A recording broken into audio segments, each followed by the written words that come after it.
Hi. I know I have been really bad streaming recently. I'm sorry. I meant to stream more this week. I got busy doing a project. And finally getting myself a voice booth. But hi! I really shouldn't start a new game, but we're going to start a new game. I wasn't going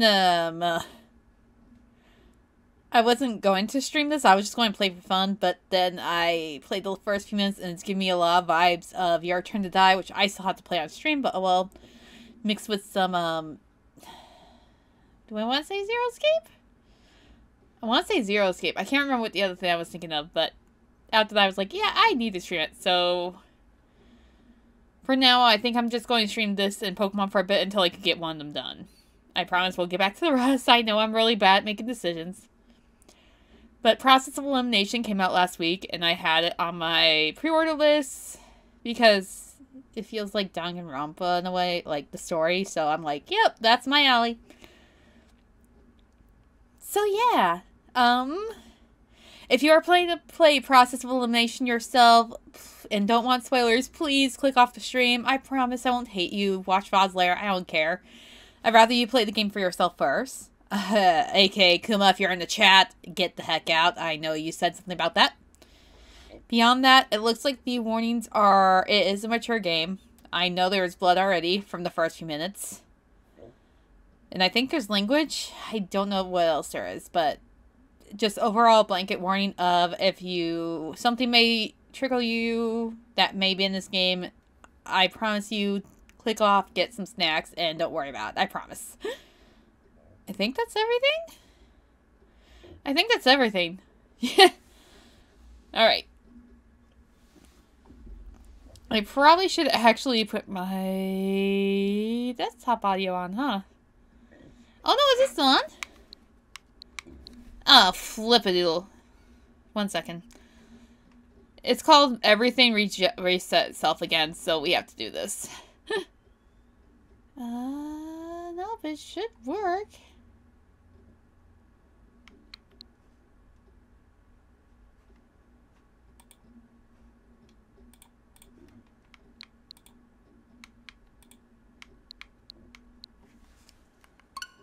Okay, there it is. It just wasn't showing me things. I believe, yeah, the voice acting in this is in all Japanese, so I'm going to have to read a lot. That's the other reason that wasn't the reason I originally was going to play it, but here we are. Yes, I know I have friends online. Thanks, Switch.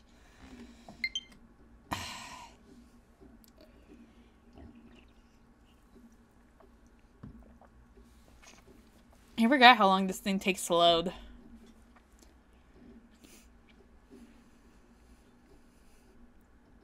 Do do do do do do do do. It's probably because it's on Switch. It takes forever to load. Maybe I should have gotten the PS4 version, but like I said, I wasn't going to stream it. Nipponichi!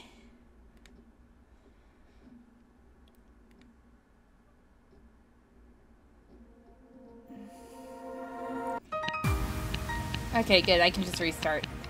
Plus, a lot of the characters look really interesting just from the book alone, so... With some good representation, so I was like, yeah, I guess I will. Words. I can speak, I promise. It's a rainy day in June, with clouds covering the entire nation. The live broadcast of a... Hi, Nichols Rugger! Got off of work, at least I'm off of that. How about you? The live broadcast of a new gaming release is suddenly disrupted. I forgot how wild this is. I forgot about this already, wow. Pardon me, by conducting a quick survey. On one side, a recent grad. On the other, a total shut-in. Who do you despise more? I'm going to go with the answer I originally did, but I know this already messes with your mind. Winding down before bed, that's good. Please get some sleep soon, by the way. My answer was the grad on the left. Thank you for your response. Now, without further ado, this loathsome grad shall disappear before your very eyes. Wait, did I accidentally hit the grad? Oh, fuck, I accidentally hit the other one that I didn't pick. Okay, well, I guess I get to experience this part of the story, too. This individual is hereby condemned to the fate of a quarter doll. Oh, they actually do switch it depending on what you pick. Because I know the original one was the other one. Entertainment!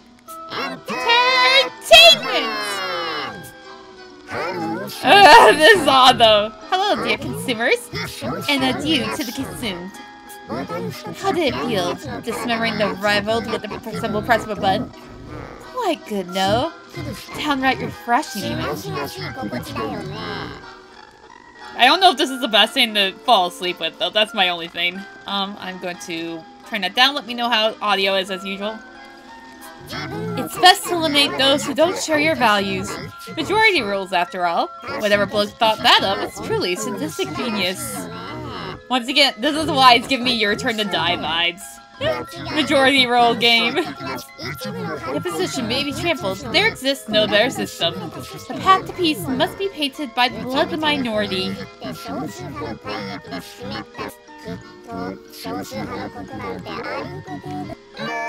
Oh, fuck. I was going to see if I can turn this down, but oh well. Oh, fuck! That fast forwards! Okay, fine. I'll just skip that part, sorry. From now on, every soul in this nation will be provided with entertainment to stir the mind. So please, indulge until you're full to bursting.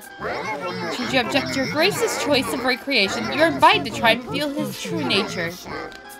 Such a show can't exist without diversity. I did not mean to hit that button! Ah! Why did they put that the fast forward button? That was a bad idea. Oh, we currently have about 5,000 viewers. Then, for tonight's final act, a question from your Grace to all our viewers at home.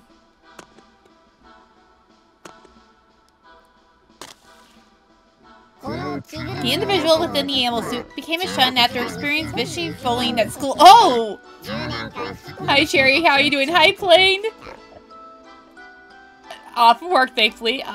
Did not expect this because I accidentally answered the wrong thing that I originally answered. Because I was going to play the first 5 minutes and then I'm like, catch a stream. But how are you doing? Oh, wow. I'm surprised because the other one was a grad student became a was a bully.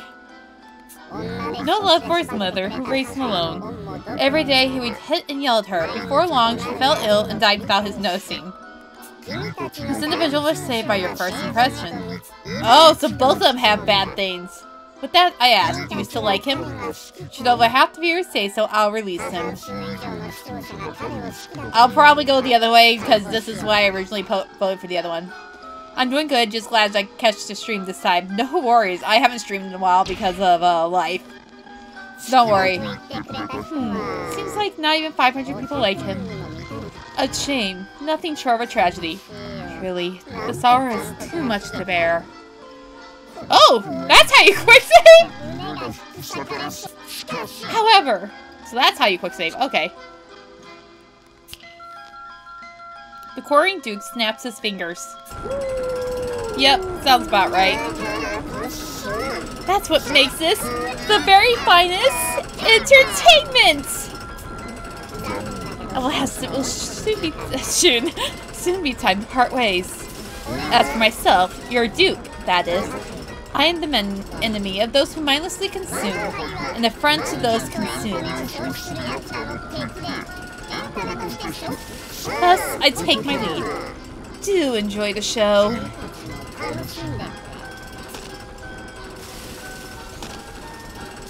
Yep, that sounds about right. The video cuts off after 4 minutes, 52 seconds. Wait a second.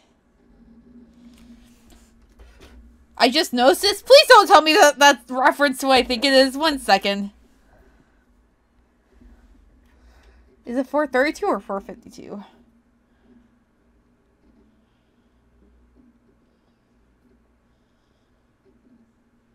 Oh, it's 433. Never mind. They didn't reference that at all. We're good. Music crisis is very good. As a hack broadcast, those who ran the website were powerless to stop it. The video, just shy of 5 minutes, is shared across the net, mostly among the youth. But things don't end with that. Not just the broadcast victims, but others killed in the same manner are soon discovered. The common thread: at least 2 victims are always found at once, with their lock screen set to the symbol of the quarrying Duke. The police pour all their resources into investigating the case, but turn up nothing. Pair by pair, more and more bodies surface. Until half a year later, over 100 have been killed since that first broadcast.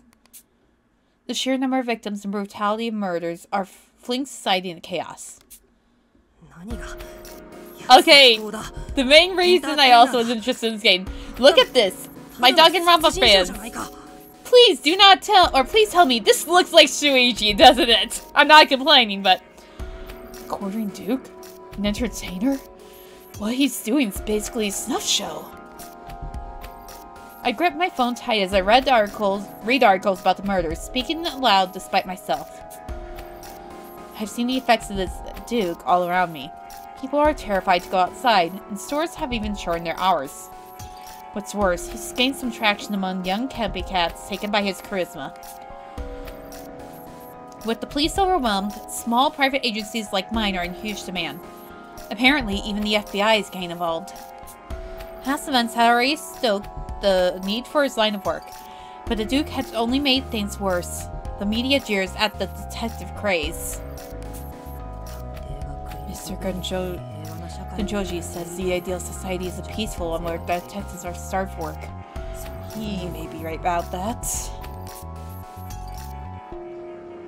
As I lay and wait for my mark, I recall my mentor's words and sighed to myself. I work for the Gunjoji Detective Agency. Let's see if I can actually say that right for once. It's probably one of the pioneer agencies around, though nowadays we're buzzing with activity. I'm a student working part-time, but they plan to recruit me once I graduated. The situation must be getting pretty serious nationwide. An ideal society has no use for detectives. Huh. The thought alone made me a bit miserable. Is this the reality faced by all aspiring detectives? Okay, that's enough of that. My worries run wild when I'm on my own. It's a bad habit, but I've got to focus on work. There he is. My mark is on the move. After a moment's pause, the man clad in a trench coat starts south down the road again. I make sure I'm out of earshot before calling my report, just as my mentor has instructed. Moto here. The target's on the move. He's headed right to where you predicted, Mr. Gunjoji. I'll stay on the lookout for any traps as I continue tailing him. Quieting my steps... Oh no, I'm scared! I follow the man cautiously. He's our top suspect in the serial pet killer case, and according to Mr. Gunjoji, he may be armed. Whatever I do, I absolutely cannot allow my presence to be detected. Can I help you? What? Suddenly, the man is in front of me, and I reflexively take a step back. Did he notice me following him, despite the cover of darkness and my voice being out of earshot? Huh? No, I'm all good. I'm actually running late for cram school, so gotta go. As I try to move past him, the man blocks my path. I doubt you'll be able to make it in time if you keep matching my pace and stopping every time I do. Your expression gives everything away. -1 point. Not that you should really be that surprised. You would only stop on a completely empty street like this if you were tailing something. Or that, or checking if someone's telling you. So the very act of pausing here was a trap. How can I make such a rookie mistake? It didn't even register with me. I have no one to blame but myself. You're a fresh face. Who are you? Certainly no detective or policeman, given your nosy slipshod attempt at shadowing me. No detective? Blood rushes to my face. I poured everything into becoming a detective. His words sting worse than a slap to the face. There's no way I can just let it slide. Don't patronize me! I'm Wato Hojo, assistant at the Gunjoji Detective Agency. I already know you've been snooping around here, and that you have a knife. You're suspected of severe animal abuse. No, come quietly. I turn you into the police. I'd hoped the edge of my voice would intimidate him, but the man only lets out an exasperated sigh. Actually giving out your name? -3 points. This isn't some TV show, kid. Real detectives never reveal their true identities. I bet you can't get enough of those over-the-top crime dramas, can ya?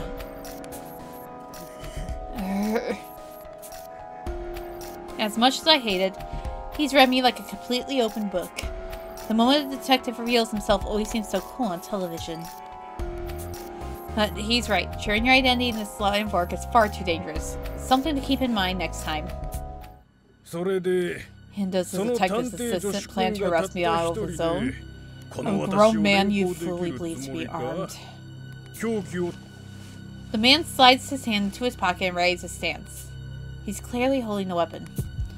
This isn't the first time I've gone up against someone armed with a knife, but I still feel my hair standing on end. My heart slants frantically against my ribcage as I freeze up. Willing my trembling veins to remain steady. I can speak, I promise. No, I know I'm not ready for that. So instead, I call for backup. I just need to buy time until my boss arrives. You think you can buy yourself time, Mr. Detective, wannabe detective? I will. In fact, I have to. English is hard sometimes, lol. Shush it. One of the pets you killed belonged to a classmate of mine. She's so terrified and traumatized as a result of your crawling about. Being a detective, it's my duty to stop you! Bringing you to justice is the only way to restore the peace in her life. I'll be damned if I let you escape! I tear off my jacket and wrap it around my left wrist to form a makeshift glove. A guard against this knife. In my dominant hand, I grip a pair of handcuffs like brass knuckles. Armed as best I can, I face off with the man. 1 second.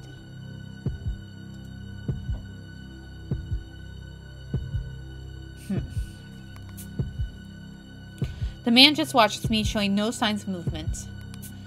Good. He's probably never seen anyone use handcuffs for self-defense before. It's only natural he'd be wary. I learned this trick from Mr. Gunjoji. Okay, I played past the first 2 hours, so I'm here to watch. I will not say spoilers. Good. Now you can see me how much I'll cry, huh? We just started, so yeah, I don't think we'll be playing past 2 or 3 hours today. So don't worry, Kuma. But hi! What's great about that? It never fails to catch people by surprise the first time. Sus Grandpa. I already know that. Even from the little, like, art book. I need to sort this out. Even if it's just for a little while. Keeping this face-off is going is my top priority. The Iksa School of Rest Techniques, I take it. Quite the rare fight style picked up, my boy. Huh? I'm struck speechless. What are the odds he knows that tactic? I phone for an answer, but my mind goes blank. Paralyzed in the face of an enemy. -5 points. Don't expect odd techniques to phase the man my age. It would work on your typical criminal, however. And you were quick to attack when all odds were stacked against you. That's an exemplary quality of a detective. You get 10 points, kid. I see why the chief endorsed you. The man suddenly backs down and speaks with a smile. Wait, what? Is this another trap? Glancing my way, he continues. Sorry for the misunderstanding, but the culprit you've been looking for is the victim's neighbor. I've already handed him over to the police. No job, no comfort, no direction in life, until he became obsessed with the Quarry Duke and decided to follow his footsteps. Couldn't work up the nerve to hack people apart. The animals gave him no trouble at all. Disgusting. Who are you exactly? Upon hearing my question, the man pulls what looks to be a tablet out of his pocket. The screen shows a familiar symbol and the words Detective Alliance. The Detective Alliance? I just heard Tante. I'm like, oh no, Foodtopia. I need to continue Kamen Rider anyway.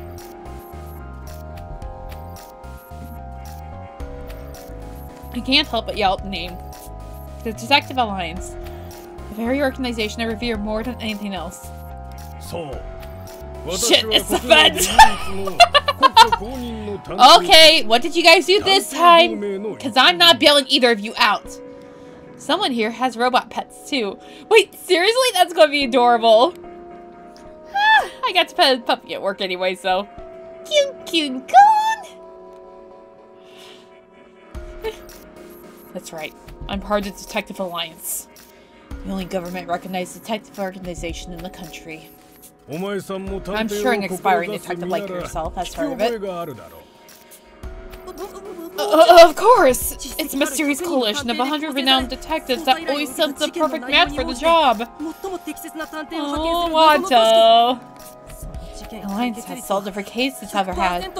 And each of its members has an alias based on their defining traits. Looks like you know quite a bit about this mysterious coalition, Detective Fanboy.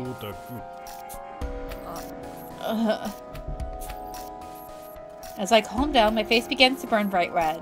I had let my excitement carry me away on a totally nerdy rant. I love Watto already. So the Detective Alliance has been the dream I've aspired to since I learned about it from Mr. Gunjoji. That D-pad you're holding is a hallmark of none other than the Alliance itself. You really are a detective, aren't you?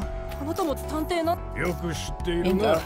Call me Senior Detective. Been in the Alliance for eons, though this days I mostly scout recruits and provide support. Still, none of the other generation can out-investigate me, especially with cases as cold as that pet killer. As prideful as he sounds, I can tell by his expression that he's speaking purely from well-earned experience. He has an air about him that's unlike anyone I ever met. The kind that can only come from a member of the Detective Alliance. As secretive as it is, the Detective Alliance has grown more famous by the day thanks to the recent detective craze. Even now, the news is full of stories about cases cracked by Detective Alliance members. Then there's all the terrorist plots in the wake of the Corcoran Dukes incidents, and they've thwarted almost with 0 leads. The whole reason I joined the detective agency was to carve a path, earning that spot alongside those detectives one day. I looked up to the detective. Looked up to by detectives far and wide. The Detective Alliance is the absolute paragon for those pursuing justice. I apologize for my rudeness, Senior Detective Sharp. Strong accusations when I couldn't be more clueless. Don't be. I was taking you on after all. No need for this sorry affair. In our field, the alias to sell serves as a tile of respect. Though Senior Detective amicably shrugs off my apology, his unshakable calm only makes me warier of where this is going. Then, as if noticing how on edge I look, he continues to speak. I'll cut to the chase. I'm here to scout you. Looked up too, but Shut up. Also, wait, what? He's actually scouting us? Planned to meet at our base of operations to discuss how to handle the Corey Duke incident, and we want you to attend. LL, shit. Huh?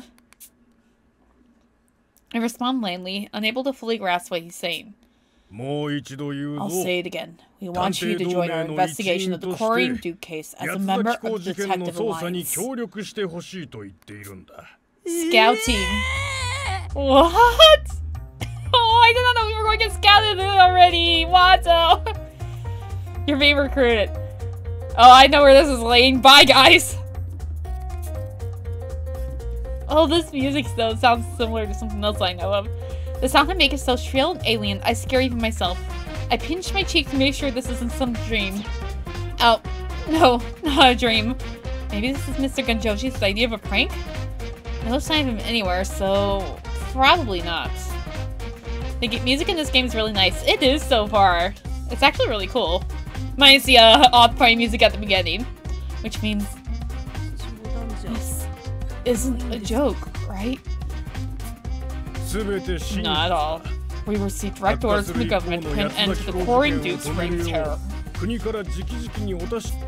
chosen few detectives will convene at HQ to solve the case and take down the most vile homicidal maniac of the century. My mind goes blank again, but if this is real, then my dream is coming true far sooner than I've ever imagined. There's so much I can learn. So many accomplished detectives I could meet. Ideal detectives like the one I aspire to be. The kind who could have prevented a tragedy that unfolded before my eyes 10 years ago. Oh, now I'm curious, what happened? I'm sure you have a million questions. I want to hear what you intend first. Will you join us at the table and help stop the quarrying Duke? Give me your answer. Yes or no? Wait. How can I hesitate? I state my intentions loud and clear. Okay, what should I choose, guys? Hell yeah. I'm kidding, don't answer that. The moment I try to answer, Senior Detective's arm hooks around my neck and begins to squeeze like a vice. It's so tight I can't breathe. I flail and kick frantically, but all I hit is the air and the ground below my feet. Wait, what the fuck? Congrats on the scouting. Okay, now I'm concerned. I feel a prick as a slender needle pierces the skin of my neck. What feels like liquid ice begins to pump through my veins. My skin turns pale, my limbs go numb, and my strength fades. Why is it now blurry? I already hate this. My vision blurs, and as my legs start to give out, you're being choked out. This is initiation. I sag against the man restraining me. And then, as if the stars have been swept from the night sky, everything goes black. Well, that's the end of the game. Bye, guys. Yeah, no. All was true that I asked. There was never actually... Grandpa Turkey had a nerve. There was never actually the option to refuse. No, really? What gave that away? Was it the yes or the yes? You see, you have a duty to attend. The Detective Elimination Project. Wait, what? Wait, what? Wait, what? Motherfucker. I'm not ready for this. Can I go back now, please? I haven't felt this way in a long time. My consciousness drags sluggishly, as if I'm trapped in thick mud, helplessly sinking deeper and deeper. As much as I try to shut it out, this is why I said something. Well, this is one of your guys' fault now. So which one is it? Fess up. That traumatic nightmare pulls me in once again. Oh, we actually do find out about the past. Oh. I fucked around and find out that I'm dying during one choice. That sounds about right.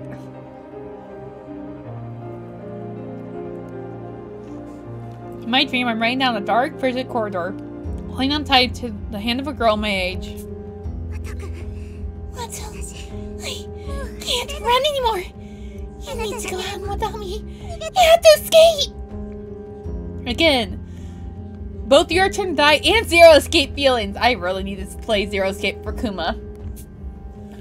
What are you saying, Saika? We're getting out of here together. I made a promise, didn't I? My legs. The girl is beautiful with bewitching black hair, pure white skin, and light purple eyes reminiscent of hydrangeas. I remember nothing else about her. I'm sure at the time she was very precious to me. And then,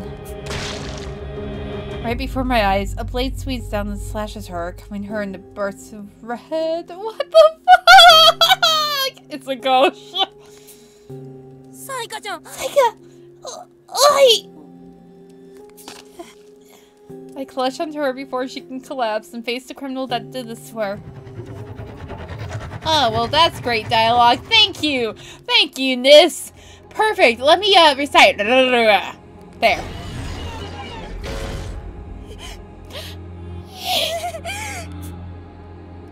Massive, unmistakably inhuman silhouette makes a strange mechanical whirl. Its murderous intent is nearly enough to pierce through flesh as it focuses on me.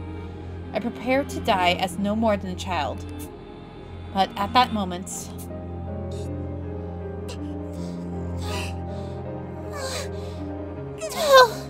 So this is what happened 10 years ago, yes, I think so. I don't like it already. The girl in my arms strains to get the words out of her as her voice begins to fail. I might escape if I leave her now and run. But maybe I'd still save her. There's no way I can just abandon her. You have to live. Become a hero who will save everyone. No.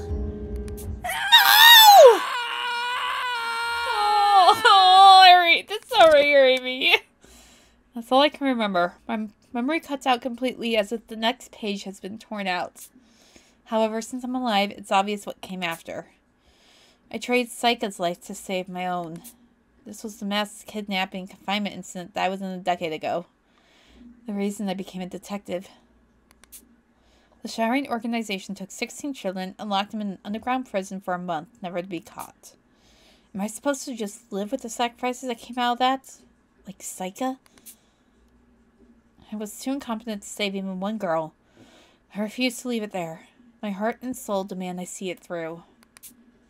I will become a great detective, a hero, and one day I'll reveal the truth behind what happened 10 years ago. Oh, why do I like Wata more now? Oh, we actually have time. Ugh. I finally come to. My eyelids are so heavy, just opening them is an undertaking. That was one long dream. It was one I've had countless times before. Of that fateful day I swore I became a detective. The incident remains unsolved to this day. What really happened all those years ago? As a survivor, the vague testimony I provided didn't help much. The case has gone cold for 10 years now. I've got to find the truth. To track down the villain who killed Saika, the girl I owe my life to. That's why I entered this line of work. But that aside, my whole body is aching right now. My mattress feels like a rock and smells like rust. I managed to prise my eyes open, but everything's pitch black. What's more, I can't even move. My limbs are restrained like I've been wrapped in some kind of sleeping bag. Don't tell me I'm trapped in here. Oh, what's going on? Mustering all my strength, I tried to worm my way out. Suddenly, my vision's flooded by a bright light. Okay, yeah, that's way too bright. Whatever restrained me slackens as my momentum forces me upright. The sight I'm met with is a force? And that sound. Are those ocean waves? Tactical flashbang. Lush woodland lies before my eyes. Beneath me is an old rusty locker. That's what I've been stuffed in just a second ago. Look! It's literally V3! It's literally Surishi, everyone! Okay, I hope that I don't make any more of those jokes the rest of the stream. Ouch. My whole body's killing me. Grab yourself nerved in the locker. Hey, Kuma, go play V3, and then you get shoved in the locker again. Have fun. How long was I crammed inside this thing? Who would do this to me, and why? When did I even get here? What the heck is going on? My head swirls in confusion as I try to recall what happened last. That's right. I met that old man, senior detective, and then... The haziness clears as I begin to remember. I was suddenly attacked by a senior detective and eventually lost consciousness. He claimed to be part of the Detective Alliance, but maybe that was just bluff? Wait. If he was lying about being a part of the DA, that means the pet killer's so large. I gotta get back ASAP! Nerd! Oh lord, you guys. I reached to grab my phone, but after a frantic search, I realized that my front pockets have been emptied. As I continue searching my person, I noticed an unfamiliar weight in my back pocket. That's weird. I don't usually keep stuff back there. Suspicious, I carefully plucked the foreign object from my pocket. It's a tablet device, like an oversized smartphone, more or less. The moment I see it, though, a chill runs down my spine. No way. Is this... I lift it up, touching the buttons out of habit. Then a notification appears. Authentication successful. Oh, it's him! Good morning, Watahojo. Seems that you got your D-pad working, huh? Sure you're drunk, but sakes alive, boy. How cold for 3 straight? -1 point. As the tablet comes to life, a familiar voice emanates from its speaker. This is Senior Detective, the agent who brought you here. We met 3 days ago, though to you, I suppose it feel like it just hardly happened. Wait,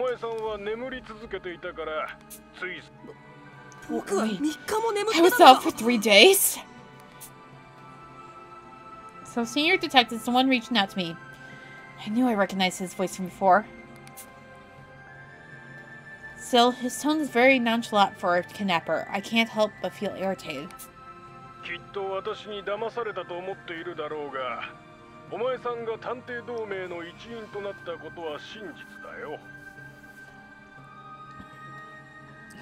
Well, I'm certain you think I've deceived you. You are, in fact, a new member of the Detective Alliance. If you doubt me, view the detective roster on your D-pad. That electronic device you know as a trademark of the Alliance. As an official member of the Alliance, your personal information should already be recorded in the database. I opened up the tablet and looked through the roster he mentioned. Here, I find my profile began with my full legal name. Watahojo. Detective rank number 100. Yep, that's me. It even lists details only Mr. Gonjoji would know, like my skills and work experience. Ouch. My special skill is housework? I'm no great detective, sure, but that's a low blow. I wonder what else is on here. These detective works in aliases too? Not to mention intel and investigation statuses on unretrieved atrocities. From the latest incidents all the way back to before I was born, it's a robust selection of key documents about cases unfamous to the public. Far too much for one person to read, frankly. Even at a glance, most of the content seems to be highly technical in nature. This is way too much effort for a prank. Mean the DA really did recruit me? Recruit! Can I trust what Senior Detective says? So, I've actually been recruited by the Detective Alliance. This isn't a joke, right? Senior Detective, sir? We're listening to recording at present. An emergency came up, so I've hidden you in the wards while I go address it. Ah, so that's how it is. I assumed that this was a phone call, but I guess that's not the case. The device's settings must have been configured to play this voice message as soon as it finished authenticating. When you're ready, open the map on your D-pad to make your way through the woods and head for the manor at the peak. Once there, you should soon meet the others. I promise to head over myself once I'm able, so just wait for me in front of the manor. And one last thing. Do not, under any circumstances, enter the structure you'll see along the way. Unauthorized entry will result in far worse than subtraction of points. Follow my orders like your very life depends on it. Senior Detective speaks without pause. The minute he's finished, the sound cuts out abruptly. I stand there in the daze, holding a tablet, my new D-pad in one hand. I lift my head and peer through the tree line, making out the shape of a mountain with an opposing manor resting on the summit. Is that the building Senior Detective was referring to? While I don't fully trust him, my options are limited.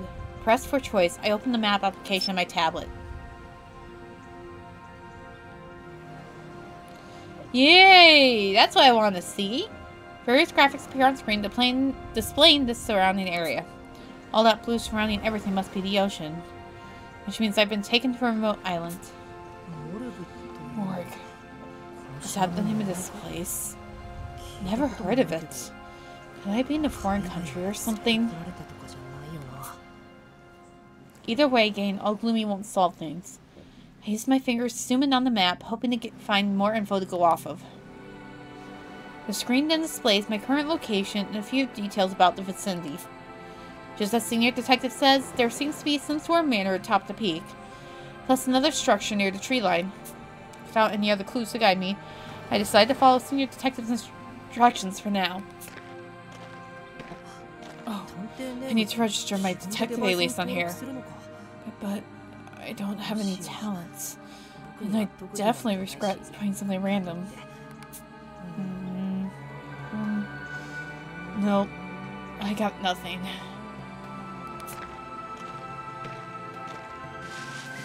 The tablet hums quietly as I trek on.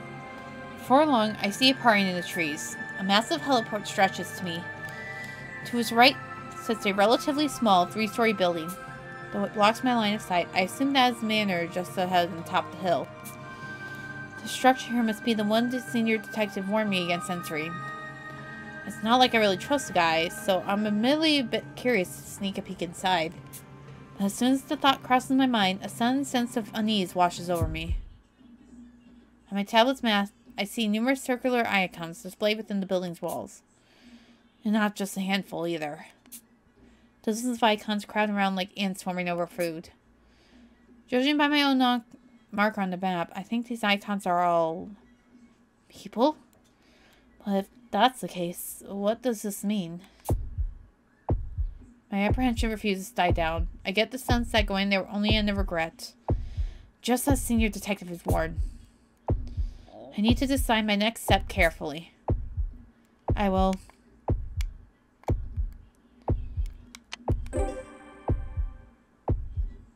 Go into the building, don't listen to Grandpa. Wait, seriously? You're not lying to me, are you, Kuma?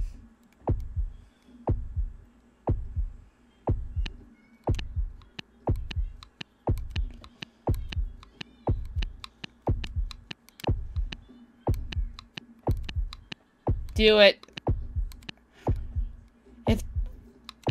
If I get killed, I'm kicking your ass. No doubt about it. I've got to check this building out first. It'd be risky to just blindly trust Senior Detective after all. These circular icons are obviously people. Already quick saved. We're good. Which would indicate others are already in there. It's okay. Even if you die, you get reset back to the choice. Okay, good. It makes a lot more sense to meet with them here instead of wandering around on my own. Senior Detective must be trying to prevent me from joining up with anyone else. That's gotta be it. I don't like that it went black and white. Why did it go black and white? I speak aloud, desperately trying to calm my frantic heartbeat. With great trepidation, I slowly approach the entrance. A dark shadow is faintly visible from the glass door of the building. Just as I suspected, there were other people in there. Kuma, am I about to kill you? Without a moment of hesitation, I pushed the glass door and opened and rushed inside. Hello, I'm a new member of the Detective Alliance, and... My voice hitches and my eyes widen like saucers as my train of thought comes to a grinding halt. All from the shock of seeing the horrific scene that lay before- Kuma! I hate you, Kuma!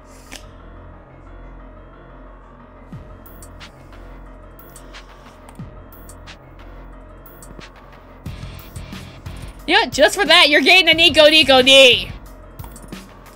This is your fuck you, Kuma!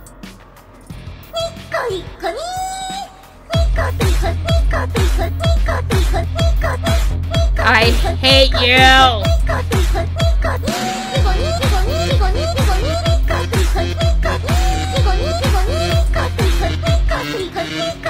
Hey, I helped you. Your collection. This is a CG you need. Also, this Nico's a bop. Good remix. Why do I have to be torture as well? You can blame Kuma! It's all her fault! A large mound rests in the open space beyond the entryway. Also, this music is banging, not gonna lie. A haphazard pile, blackened and dead, reeking of brown cheese and fretted garbage. Convincing myself that it's fake, I draw closer. Then I lock eyes with Ayn. Its cloudy gaze is a stark reminder of our shared mortality. It's heartbreakingly clear that this corpse once belonged to a living being. Sorry, but it was worth it. Sit in the corner and think about what you've done, Kuma. My stomach lurches, its contents spilling from my mouth. I can't take it. Sinking to my knees, I suck in heavy breaths as my heart hammers so hard it threatens to burst. Senior detective must have known. Regret fills me for not heeding his warning. I want to run, to break away and leave this place forever. I desperately focus all my energy into every lungful of air I take. Shaimachi, go to the corner! No dessert for you! Thank you. But my pulse won't slow down. In fact, it keeps going faster. My chest burns like it's on fire. No matter how hard I try to inhale, my chest only aches more and more. Until finally I can no longer breathe. What is happening? I can't. My instincts tell me that I've got to get outside. My limbs are numb from lack of oxygen, heavy and useless, as if I'm deep underwater. I crawl, inching along like a caterpillar, but the exit is too far away. A feeling of doom overwhelms me and my strength ebbs away. Okay, now it's completely black and white. I hate this! Go! Ah! I can't breathe. I need air. I can't take any more of this. Please, help me. Desperate, I try to scream, but I can't muster a sound. The pain's agonizing. All thoughts leave my head, despite knowing no one will save me. My mind still cries out. Help. Someone, please, help. I can't breathe. It hurts. I need to get out. I don't want to die. Help. Somebody, please, help me. Help me. Help me. Help me. Okay, just help me for a billion times, isn't it? Something snaps. My vision fails, but at least the pain in my chest is finally gone.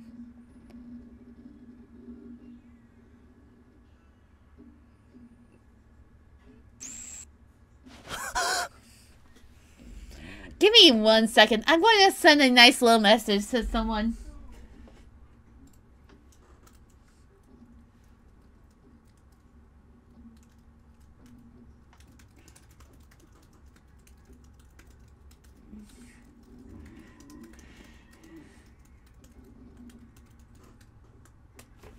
Alright! Message sent! At this point, I will no longer try to check your DMs. And I will proceed to gaslight Kuma! I hate you. I love you, but I hate you. Hey, Kuma! Where's your address so I can send you the full collection of Twilight? Huh? Will I be telling the truth? Will I be lying? Who knows? With a start, I see the heliport stretching before me once more. I take deep breaths, trying to calm myself. The air tastes good somehow. Not sure why, but I feel like I just woke up from a nightmare. Right. I was deciding whether I should check out that building or head to the manor. Will you wait? Wait, we messing with Cherry? Now I love this game.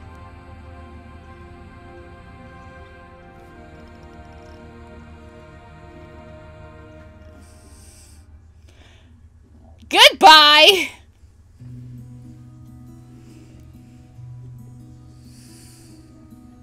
I wish. Head to the peak or investigate the building. This could very well be faithful fork my path. I need to stay calm. Think rationally, blah blah blah. Oh, it actually grays out which one you've already done. I decide to do what Senior Detective suggested and make my way towards the manor at the peak of the mountain. My mentor always chided me for being so rash. Maybe I wouldn't have been abducted if I just waited for him like I was supposed to. What's more, I get this deep feeling of dread whenever I look at that building to the right of the heliport. Huh, I wonder why! I should follow Senior Detective's advice, especially considering that he must have a way better grasp of the situation than me. What is this place, really? This island. I make my way up the mountain, quietly grumbling to myself, when suddenly a chill runs down my spine. I quickly turn to look behind me. I hate this! Why? But the only thing in sight is that building. I get the strange feeling that going there would have had some irrevocable consequences for me. Irrevocable, there we go. My uneasiness lingers, but I turn my back and keep going in spite of it.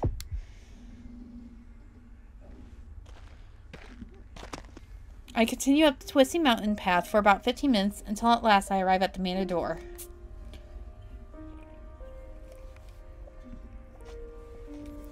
It was a gentle incline, but I'm still spent. I wearily take a seat, resting my back against the outside wall of the manor. The sea is that kind of setting that you expect from in any mystery novel. The manor's exterior speaks of its age and smells faintly of lumber. During my approach, I could only gasp at the structure's imposing beauty. Fuck, I can't speak. Upon closer inspection, I noticed its windows are constructed from a naturally thick glass, impossible to break or peek through. I stand up and circle the perimeter, but there don't appear to be any points of entry aside from the front door. If anything, it seems like it was built to house prisoners, not residents. This definitely isn't your average manor. What on earth could be away within? I slow down and catch my breath. My hand is damp with sweat as I turn the knob at the manor's only entrance. A loud clank rings out as it swings open with ease. The interior seems normal enough. Am I just overthinking things?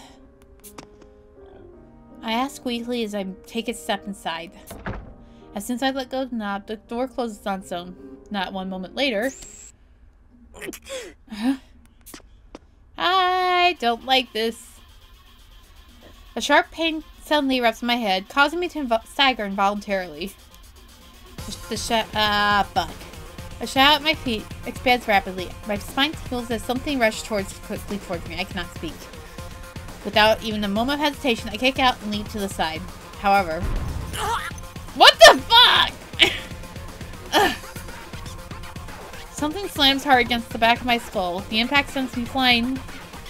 To be honest, some game should be called Wanto's Really Bad Day. Hey, can I take that for an intro, please? Or for a title, please? 'Cause that sounds about right now. The impact sends me flying. My vision swims, my mind already fading. I find myself unable to stand. Then the world fades to white.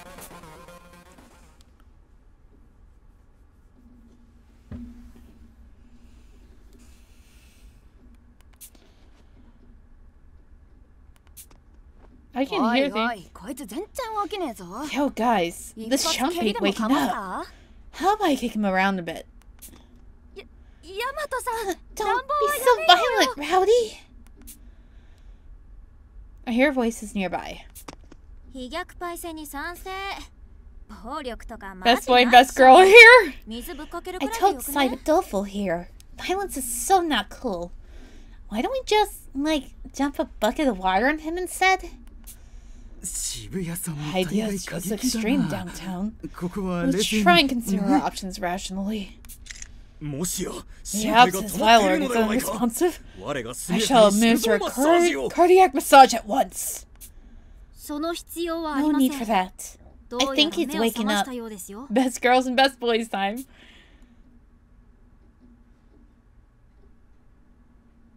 I open my eyes, but my vision is blurred. The dizzying pain in my head is unbearable. There's a constant ringing in my ears, and my body won't move an inch. A wave of nausea comes over me, but I manage to stop myself from groaning. What happened? I vaguely recall being hit by something the moment I stepped into the manor. At last, my vision finally clears up. Who are you people? When my eyes refocus, I'm met with several unfamiliar faces and a story rope binding me. I'm tied up, surrounded by a group of strangers. What in the world is going on? Okay, what kind of tied up are we talking about? I mean, what? I didn't say anything. What are you talking about? Oh yeah, I forgot we actually had someone that's like Kei-san in here. You lousy intruder! The girl in the sports jacket, grasping by my throat, glowering menacingly. Oh, the music. She looks to be in her early teens, but her strength is incredible. I can't get a peep out while trapped in her iron grip. You got some stones jumping on us, hunter. Who are you spying for? Huh? Huh? Calm down, right, detective. To hell with that.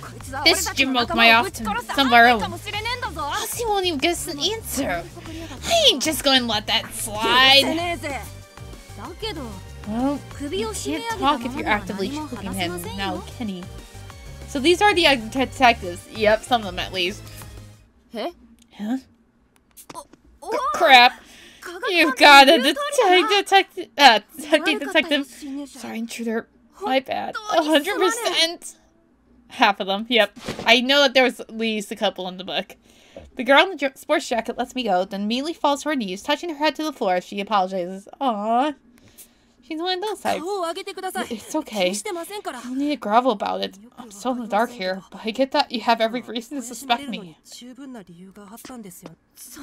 That checks out, but it doesn't make us right. One bad turn deserves another. So come on, hit me. But no way am I going to do that. Besides, I can't. I'm all tied up. So, please stop bowing. I have literally no idea what's happening. Who are all you? What is this island? What's going on around here? As I act so-called rowdy detective my questions, the boy in the wheelchair approaches us. I take it you aren't here of your own volition. You say you aren't informed in the situation, right? Oh, I love Techie already! Yeah. All I know is that senior detective brought me here. It's Professor X! I mean, I didn't even think of that. Fuck! Well, he can't read minds, so he's not Professor X yet. Senior detective? The boy called Techie detective cups his chin in thought.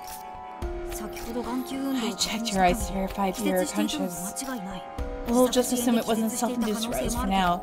But senior detective bring you to HQ. Techie's best boy is also voiced by Emiri Kato. I knew I was going really like, oh!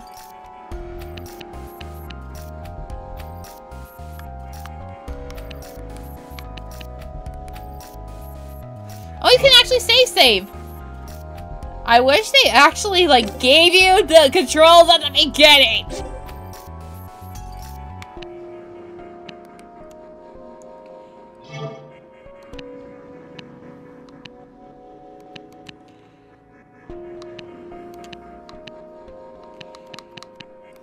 Okay. That doesn't sit well with me. Where do you fit in with the rest of us? What do you have to do for the Quarry and Duke investigation? Also, his voice reminds me of Izzy. I think you can save it by... You can bring... Oh, press that. You can bring up a menu. Well, fuck! That's a thing?!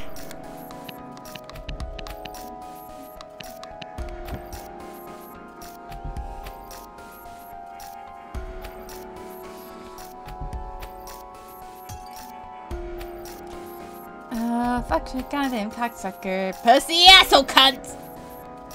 Okay. Information about that. Cherry totally knew that. No, I did not! Oh, we only have two. Wattel. Yeah, I learned that by just fucking around with the controls. They should have at least gave you something.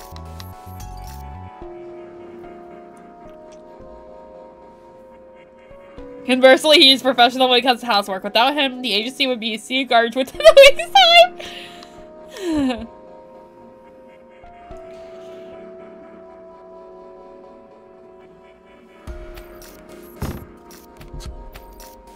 Alright.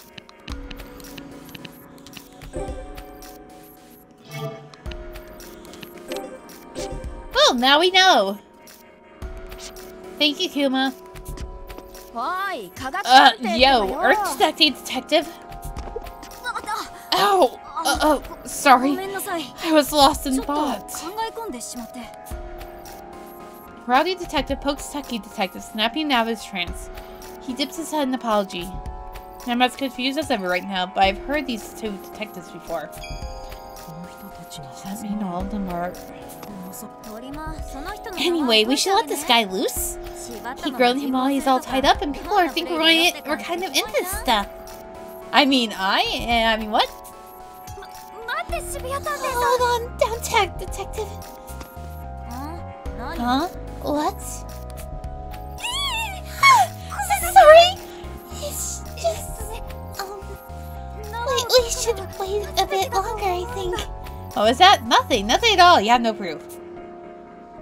The trendy girl responds with indignation, causing the frail boy to tear up. Nevertheless, he doesn't back down. They did a really good job in localizations. Oh. Enemy rails steadily place negativity between people. If this is him, he can wipe us out. All by just staring at trace mouth. Time to clip and go back. No! No! Ah, fuck. Training without at least a pat down would be far too dangerous. Downtown's actually Shibuya and Rowdy's Yamato. Oh yeah. Guess I got a little hinty there. My bad. Even though her idea got rejected, the trained girl called downtown detective last as if nothing happened. Thanks, soulful detective. No wonder you're number 14. Mad props. Nonsense. I'm just...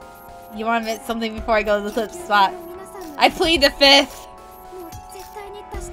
Well, I don't want any more victims. Like all the people, those people in the research facility. Wait, then why did you get killed? What?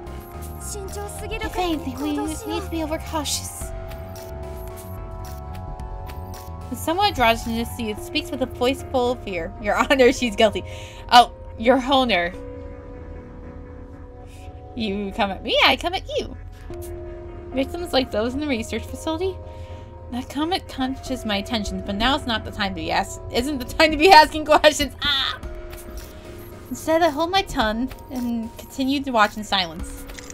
You're not Sergeant, Your Honor. Fellow detective, even I should his intentions. Oh, even should his intentions from the Paris. I, armored detective, swear to protect you. There's best info. I have several questions about that right now. The armored man rests one hand on the youth. He called for detective and the other on downtown detective. Thanks, Armor. Your soul searching's allowed me so. I appreciate it. It's okay, fine. The only info. Still more questions. And it makes him the best. While the boy smiles at armored detective, downtown detective waves off the gauntlets, looking utterly repulsed. Yeah, no, I'm good. You're, like, suffocating me. Would you back off, number 32? Brain empty, just armor. Huh. Oh, wait a second. I think I have the perfect thing for this. Oh, it's muted. Let me do this. Stop sipping, Kuma! He literally has 0 brain cells. He's a good boyo. Yeah, I still have that sound by the way, so have fun. Ah, you're calling my brain. This might be new one here to Florida in 30. My heart is stirred. I swear my life to protect you. Ah, my throat. Take a hint. How annoying can you get? Armored detective happily strides closer to downtown detective. He doesn't seem to notice the look of genuine disgust on her face.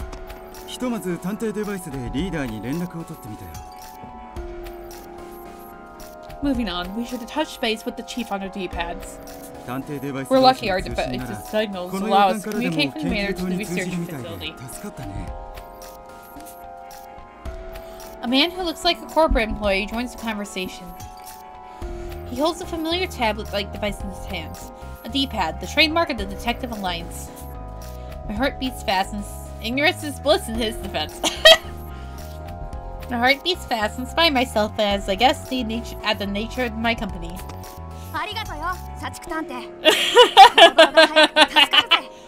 Thanks, Wargleholic Detective. You're always so quick on your feet.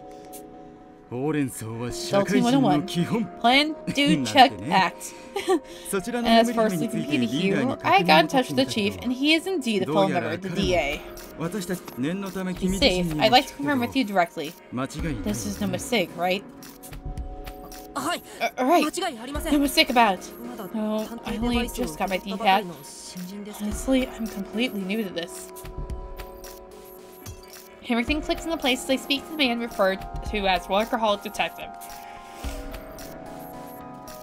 knew it. They really are part of the Alliance. And these aren't just any average members. They're so famous even nobody like me knows of them. There could only be one possible reason why a group of detectives like this would be gathered here. It was the same thing I had been brought for, to discuss how to handle the Quarry Green Duke. We're all here for that meeting, no doubt. The only question that remains is, why would a recruit who lacks even a proper alias would be here at the Detective Alliance HQ? Were you also invited to participate in our discussion regarding how to deal with the Quarry Duke? Yes, the senior detective explained it to me. Oh, that's right. I have my own D-pad too. The one in your shirt pocket really was yours. My apologies. I took the liberty to search for you.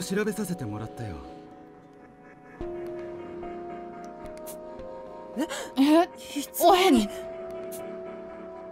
I don't know how, but Workaholic Detective is clearly holding my device. The fact he could swipe it without my noticing is terrifying. Now then, if you would allow me to borrow your hand for just a moment. Workaholic Detective grabs my hand to bypass the D-pad's fingerprint authentication, navigating to the message application with practices.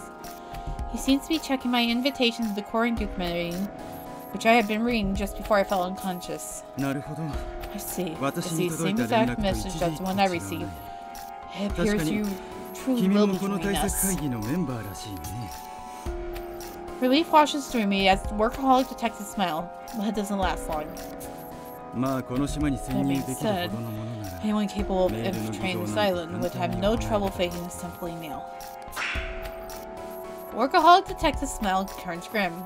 His piercing gaze cuts right through me, making my body flare up with goosebumps. Making lousy knockoffs, eh? You're asking for a one-way ticket to hell, pal. Courtesy of my fists! You don't give off that unique presence the rest of the detectives have. Just who are you? You lack sufficient data for any conclusions. For now, we have no choice but to keep him under surveillance until we can find out more. The other detectives watch me warily, their eyes making it abundantly clear that they're on high alert. I completely understand why they suspect my exceptional circumstances, but that doesn't make their looks stain any less. Dwelling on doleful detective's unsettling remark earlier leads me to wonder what happened to the Detective Alliance. Look, being on edge won't help us at all. So why don't we just, I don't know, bring them along?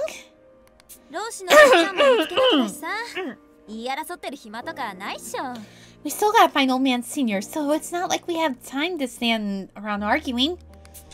Her mind starts one lady downtown detective. I fully concur. Last is treat him as a compatriot until more evidence appears. Our minds are miles apart here though, but whatevs. Call me in your head. I'm on with arm around this. I think it'd be chill to take him with. Besides, I know my mystery stories. Explain it would be like, tell of suicide. Mystery stories, you said? Techie Detective smells warily as Wiry Detective grabs the rope to tie me up. Yeah, downtown's got the right idea. Wiry Detective tears my restraints apart as if they were made of paper. I can now move freely, except for my bound hands. But still, what raw physical strength. It's hard to believe a girl smaller than me can be so powerful. This trust in each other is exactly what the Quarry Duke wants. So for now, I'll trust you too. Wish you'd ask before acting. At least, I do agree with the notion. I searched and turned up anything suspicious. Until further notice will be coming with us. Seeing as this is a race across the clock, I'll have to catch you up as we move along. Thank you. The detectives head out, one after another. Now that the mood has lined up a bit, I can't help but let out a sigh of relief. I've seen plenty of suspects get interrogated in mystery novels and shows, but never did I expect to be the one in the hot seat. Life sure keeps you on your toes. That reminds me, what should we call you, intruder? You don't have a detective alias yet, right? This is your chance to pick one! My name is... I barely stopped myself from answering Downtown Detective with my real name. Keeping your name secret is the first rule of the Detective Alliance. It can be deadly for your identity to get out between cases. That's why upon joining the D8, members are given a one-word codename based on the defining characteristics of theirs.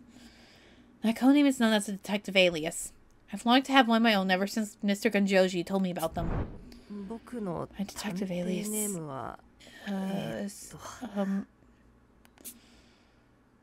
Despite my yearning for one, it's hard to think of anything on the spot. I have no experience, skills, or defining characteristics. To be perfectly honest, I couldn't begin to guess why I was led to the Detective Alliance. What? Is it that hard? You're older than me. Shouldn't you have more life experience? Like, seriously, dude, I can't even with you. Sorry, this is really embarrassing. Well, let's think of one together. What are your skills? Have you written in all the cases you've been in so far? I'm good at finding cats. They like me. Downtown Detective gives a deep sigh. My amateur status fills me with shame. Alrighty. How about we call you Incompetent Detective? What? Oh, they actually changed your name to Incompetent! Oh my god! Well, that's just cruel. You might as well be saying I'm good for nothing. I mean, not that isn't true, but still. I'd obviously prefer a different name, but before I can object... Hey, everyone! Until we think of something better, this here is Incompetent Detective, okay? I've also seen Muno translate as talentless. Nice and humble. Maybe for a young man itching to find a place in the world. I see, so it's a character of your traits, in the same vein as Doleful and Workaholic. Right. You're one of us now, Incompetent. A name with which we can call upon your aid deepens our bonds. I'm at your service, Sir Incompetent. You know, the new guy takes me back. Not you two, Workaholic. Incompetent Detective rapidly gains the approval of the rest, so rapidly that it's too late to dispute it. Much to my chagrin. Chagrin? You get what I mean. Oh, look how fast your new nickname caught on. Or, your new name caught on. I'm so happy for you, Incompetent. It doesn't make me happy at all! Despite my protest, Downtown Detective ignores me, flashing a devilish smile. Thus did I become an Incompetent Detective and an official member of the Detective Alliance.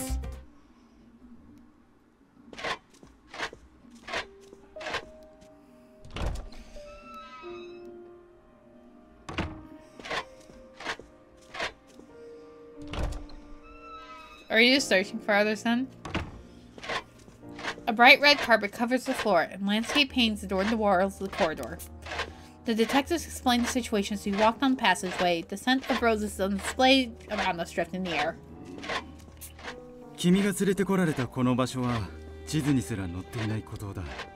This location of where you've been brought is an island that doesn't appear on any map. The DA's used it as a base of operations for years. It has two buildings. Snarks, a research facility for investigation support and gear development, and Gorman Gas, a manor for overnight stays. The original plan was for everyone to discuss the situation in the manor. We're here to review dioramas of various quarrel Duke cases. That was the plan. Rowdy Detective suddenly punches the wall beside her, causing the other nearby walls to tremble from the impact. We got here, but a bunch of detectives from HQ have been snuffed out by poison. All 22 members at the research facility gone. 22 of them? Is that what happened in the research facility then? Every hair on my body stands at the end of unthinkable news. Even among the history's more famous mass murderers, a few had death toll of more than 20. Killing 22 people at once is all beyond all reason. Overpowered buys and fulfills these interests as if they were not but rubbish. Such savagery is no less than inhuman. Seeing that heap of corpses would have killed your appetite big time, incompetent. And the poison gas filling the room would have killed you for real. Lucky you didn't go in there, huh?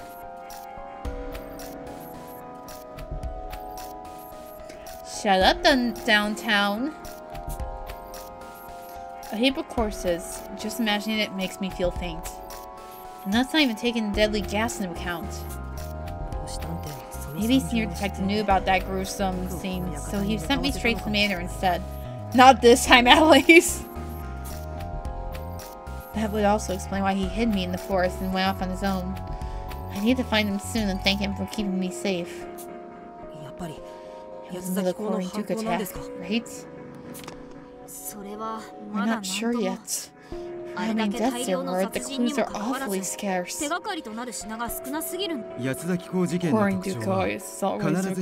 always result to the interference.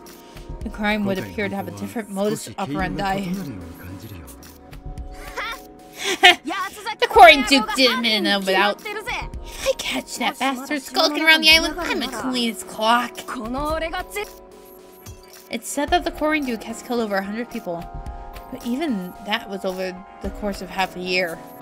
On the other hand, murdering 22 people at once, all of them first-rate detectives no less, could hardly be the work of an amateur. I get the impression that he commits his grisly deeds for the thrill of it. Otherwise, his identity is a complete mystery. We began our investigation at the research facility, and the chief thief had received a message from a surviving Alliance member. Techie Detective draws out his own D-pad and plays an audio file. And before we play, I'm actually going to get another drink, so I will be right back.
You know, I shouldn't even be surprised that we started right during the middle of break, huh?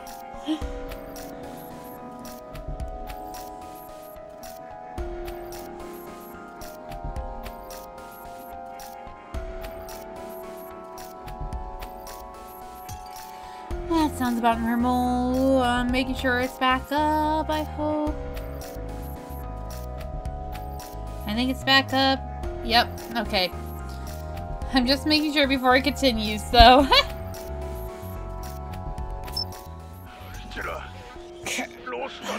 Senior Detective... Some... Research... cell... All dead. hiding in Gorman gas. Chief, be there. Help. The recording cuts off there. Although the sound was low and full stack, even I could grasp what it signified. That senior detective's voice, isn't it? He's alive. Thank goodness. Yes, I'm certain that's him. Making it through the situation unscathed. It's no wonder he's a legend among detectives. Is that really incredible? You know the Dayless Night incident? It still shows up on the news. Not only did he solve it, he's also the founding member of the DA. The Dayless Night incident? Even school textbooks talk about that craze. And you're saying he cracked it? I was a kid then, so I don't remember much. But it was the worst terror attack in national history sparked by a new religious movement. From that event onward, the criminal atrocities swept the nation, which is part of why the Detective Alliance was formed. Solving a case of that magnitude would definitely qualify him as a legend. Originally, we'd split up from the other detectives and head the manor to reconvene with Senior. Smoothly must be Vilmo's fault for even Sir Senior to be forced in hiding. We must hasten to his fate. We must hasten to his aid forthwith. Huh? You mean there are other detectives here besides you guys? For sure. There's what? 6 more investigating the research facility? It's like the Detective Bogo sale there. LMAO? I cannot believe they actually typed LMAO. Why? Well, I don't quite get what she means by that, but I guess that's a lot of detectives. I'm still reeling from the heinous murders we have yet to unravel. At least now there's a glimmer of hope. I believe we searched every room, but there's no sign of Senior. Maybe the culprit arrived here before we did? Senior would have realized that and escaped. The message was intercepted. The culprit could have easily gotten ahead of us. In a bag. Welcome back. Apparently, the stream restarted anyway, so... Oh yeah, I can see that happening. It took us, what, 10 minutes to get here? But there's only one path from the facility to here, and it's surrounded by sheer cliffs. No one could escape without a snow snake. The detectives process the situation with impressive speed. I'm barely keeping up as I struggle to understand what it all means. The downtown's casual chit-chat is about the only thing that makes sense to me.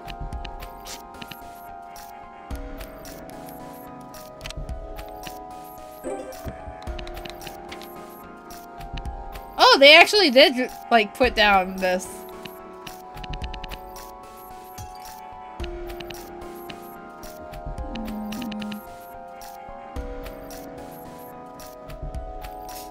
I cannot believe they actually wrote it all down. Oh, we actually got everyone else now, too. Or at least who we've seen.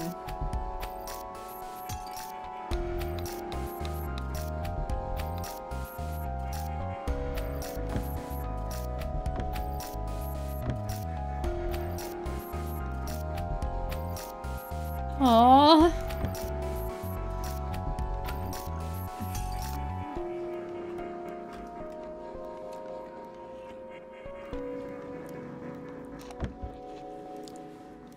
He's the VR killer.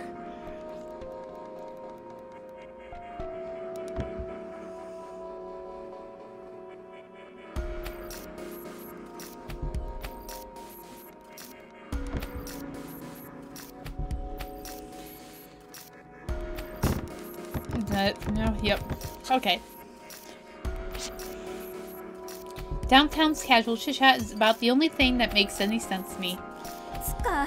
This room doesn't get wireless internet either? Why bother having a phone then? This is such a major bummer. Even if there were a router here, I doubt it would give you any good. Oh yeah? Why? Has the islands off the grid? Not exactly. I tried connecting to Wild Network in the research facility. I couldn't get it to work at all. I made another attempt here at the manor a moment ago, but that failed too. The island's communications antenna must be down. Our D-pads can still link up to each other, right? What's the difference between that and our smartphones? Oh, the D-pads have a unique communication system. As part of the R&D team, I must say, it's truly amazing tech. Basically, it works by...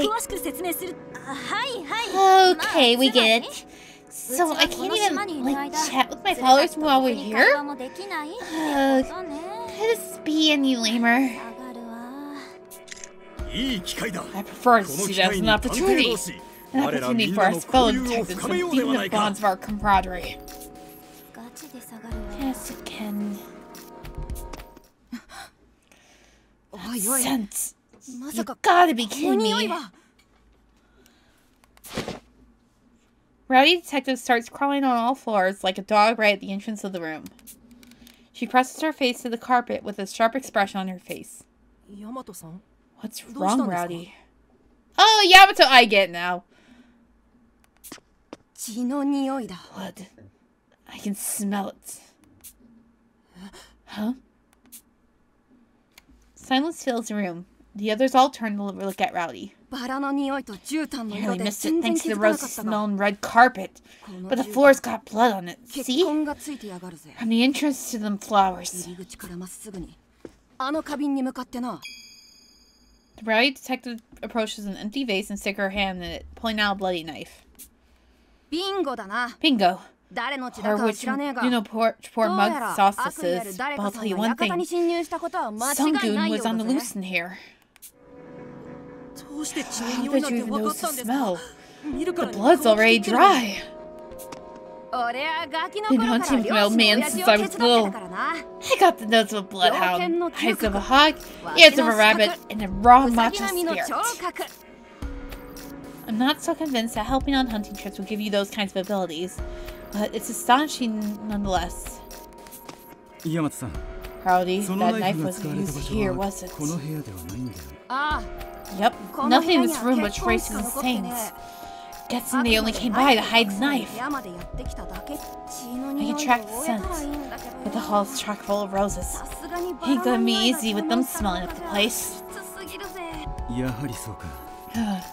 I figured as much. But that said... Tucky, might you have an alternative method? Of course. I go by this alias for a reason after all. Techie Detective proudly pulls a cute little machine that resembles a puppy out of his pocket. Is this the robot pet? It looks more like a rabbit, but it's still so cute. This is my tracking forensic friend, Sniffy Whiffy. Cute, cute, cute. He'll help me develop him. He can tirelessly trace down any sending registers, and his prime directive is to save lives. Furthermore, he has some small rubber treads to cover its tricky terrain without disturbing the scene. It can move up to 15 kilometers by hour. I cannot speak. It's also equipped with transmitters so you can monitor him from a D-pad. Plus, he uses the same lithium-ion batteries at the International Space. Yes, that's all very impressive. We'd love to hear more about it later, but for now, why don't we start tracking? Oh, right. Sorry. I get a little carried away when I talk about my inventions. Techie Detective returns to reality, hanging his head in shame. No, let's not waste any time. Use this tool. It's not a tool. This is my friend.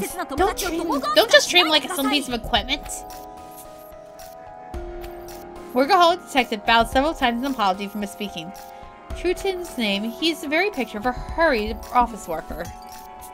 Techie Detective may seem calm and collected, but careless remarks about his inventions are a clear sore spot of his. And I'd better watch my words. Sorry everyone, for going up like that. Let's get to tracking this scent. Techie Detective calms down, saying his dog likes tracking machine Sniffy Whiffy loose near the bloodstain. Sniffy Whiffy scoots across the floor, just like a real dog. He circles around a couple of times, and then thumps into the room's door. He's on the hunt. Let's open the door and see where he goes.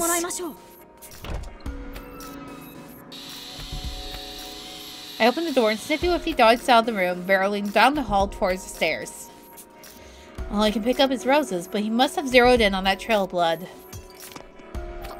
Huh? How about that?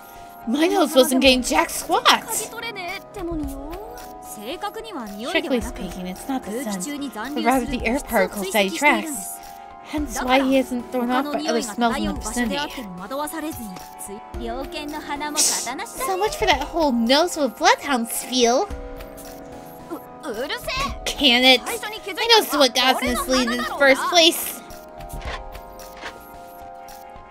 Sniffy Whiffy stops out of pain just before the stairs to the entrance hall. Sir Sniffy is halted. Could this be the site of stabbing?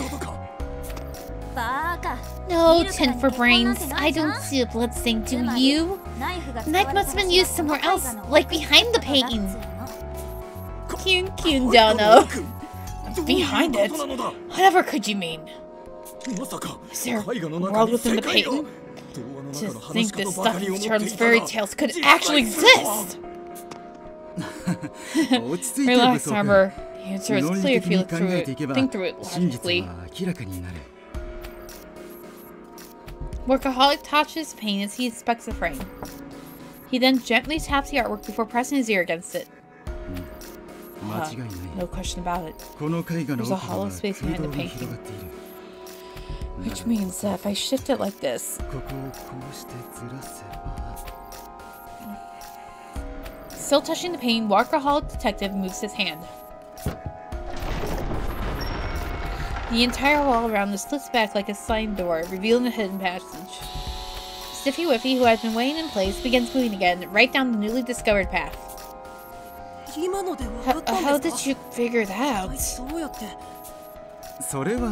Great secret. You pick up a lot when you brought in on a job as long as I have. Dang, Gramps, you got me rethinking my take on you. No cap, I might even like IDK. Kinda sort of respect you now? I wish you wouldn't call me that. I'm still in my 20s, you know. Barely, but it still counts. Workaholic Detective turns red in the face as Downtown Detective slaps him on behind. That blade was used somewhere up ahead. As you know what might now occur, I shall stand the vanguard. Wait up, bucko. Let's wind up for two, see? I'm taking the lead too, so keep your eyes peeled. Rowdy Detective tries to push forward, but is stopped by Doleful Detective. Actually, would you mind guarding the entrance with Taxi in downtown, Rowdy? I think my abilities could come in handy here. Armor and Doleful Detective are to spearhead our foray into the secret passage, with me and Workaholic Detective following after. Rowdy Downtown Techie Detective will remain at the entryway, acting as lookouts in case the tunnel is a trap.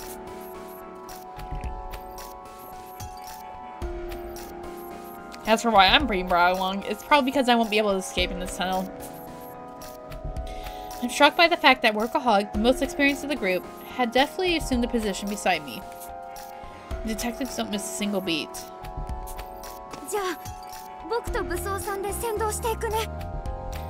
Alright, Amber and I will lead the way. As he seeks Soulful and Armored Detective enter the tunnel together, Workaholic and I continue right behind them. The four of us descend down the spiral staircase that winds its way underground. Oh, this looks like a specific place I remember. At the bottom is a gloomy underground tunnel. We proceed into it, using the light function on our D-pads to guide our way.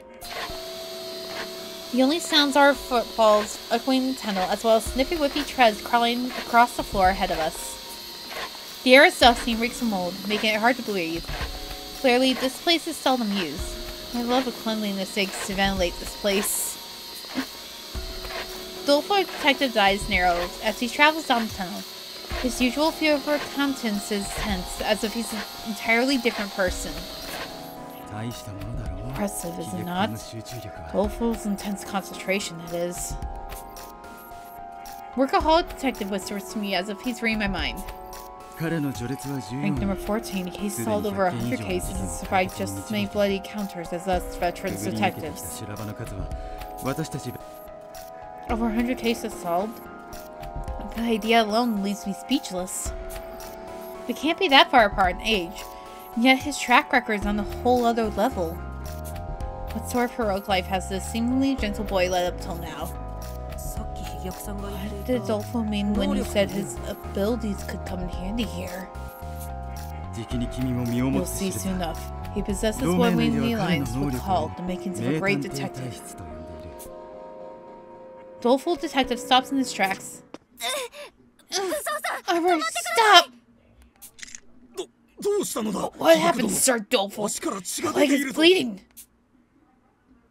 Armor shines his D-pad light on Doleful detective leg, revealing a trail of blood beneath his knee. I can't speak. Something reflects in the light just ahead of him. Huh? There's something at your feet. There, I think I got his voice. I guess this is a trap to ward off intruders. Judging by the texture, it must be some kind of wire. Oh, just in case I need to see this again. He's right. When I get close to reflection, I see red dripping off an extremely fine wire. In case I need flashbacks to Danganronpa Another Chapter 2, here we are. It was so razor thin, difficult to see that, were it not for the blood, it would have been nearly imperceptible, even in direct light. This is the wire saw the Detective Alliance is currently developing. Why would the Alliance make something like this? For cutting locks to enter sealed rooms, or as a means of escape from restraint. Or does it require specialty gloves to handle? Best to avoid touching it, given its intended use. It's so sharp that even with enough pressure, it could cut straight through human flesh. It's a good thing I know sit then! Workaholic detective produces medication band-aids from his pocket and begins applying first aid to Doleful detective's leg. This is a rather nasty cut. You're lucky to get this off lightly. Anyone else would have been liable to lose a leg in your position. Situations like these are about the only time my special skills ends up useful. Special skill? What do you mean by that? For some reason, Doleful detective struggles to reply. Workaholic steps in to answer on his behalf.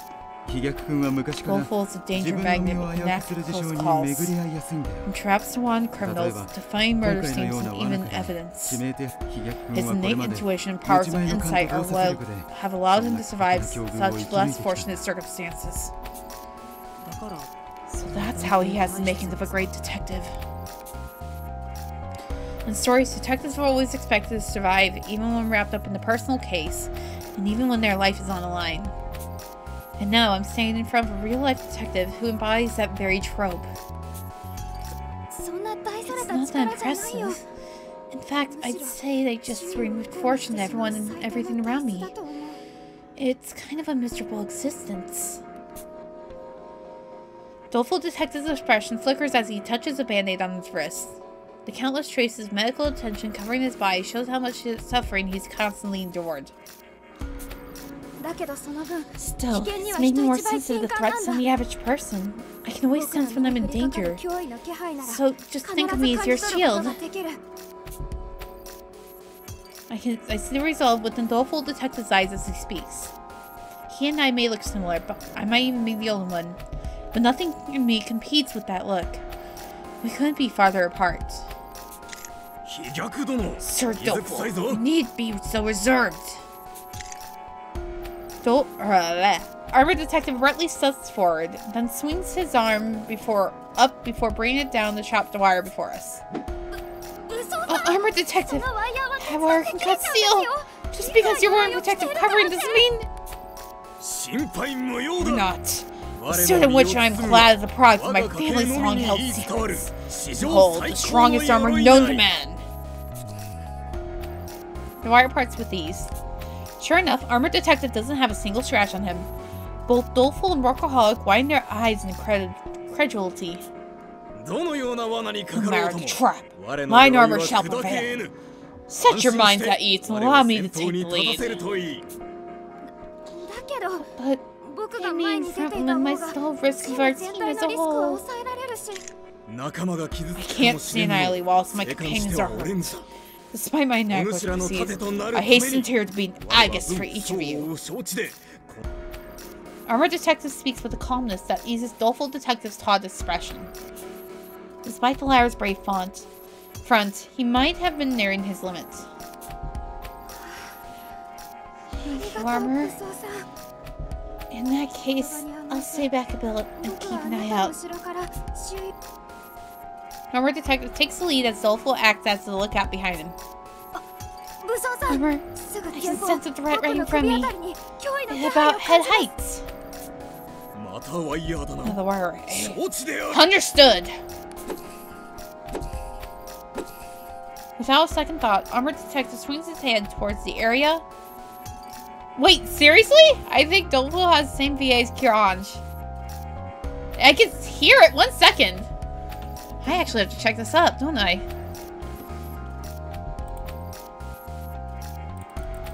One of them does. Oh, I'll find out.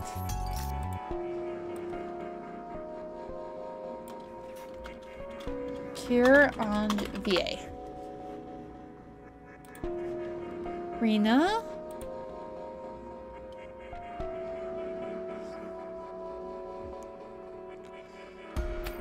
Where's games?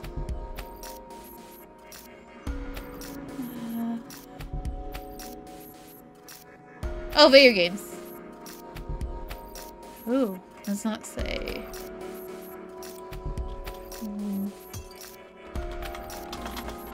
Elimination voice actors. Oh, look, behind the voice actors, just in time.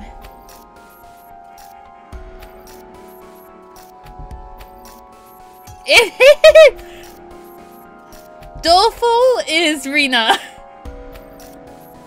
So yes, you're right. They are Kiranj's VA.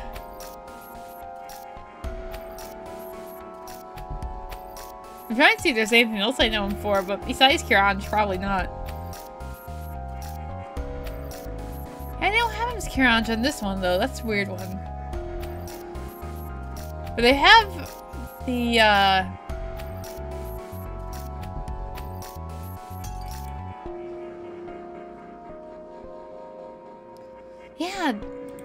Behind the voice actors doesn't have everything. Wikipedia doesn't have everything, but let me know if I need to grab the little art book. Nope, we got.